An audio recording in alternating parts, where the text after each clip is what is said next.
కడప జిల్లా మైదుకూరు ఎమ్మెల్యే పుట్టా సుధాకర్ యాదవ్ రైతులకు ధైర్యం చెప్తూ కేసీ కెనాల్ కింద సాగు చేసిన రెండో పంటకు ఏప్రిల్ 15 వరకు సాగునీరు అందుతుందని తెలిపారు.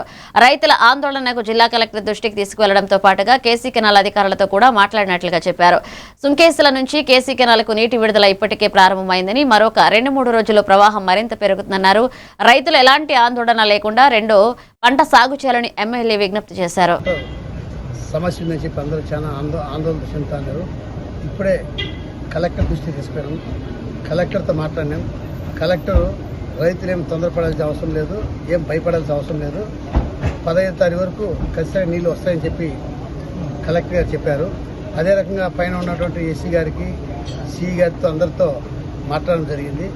మాట్లాడినప్పుడు కూడా సిఈ గారు కూడా ఈరోజు సుంకేశ్వర దగ్గర నుంచి కూడా నీళ్లు వదలడం జరిగింది. ఇంకా 2-3 రోజుల లోపల మనకు కూడా రేంజ్ కూడా పెరుగుతుంది. కాబట్టి కేసీ కెనాల్ కింద ఉన్నటువంటి రైతాంగం అందరూ ఏమి భయపడాల్సిన అవసరం లేదు, ఆందోళన పడవలసిన అవసరం లేదు. ఇప్పుడే కలెక్టర్తో మాట్లాడుకొచ్చే ధైర్యంగా మీరు పంటలు పండించుకోవాల్సిందిగా మిమ్మల్ని కోరుకుంటున్నాను.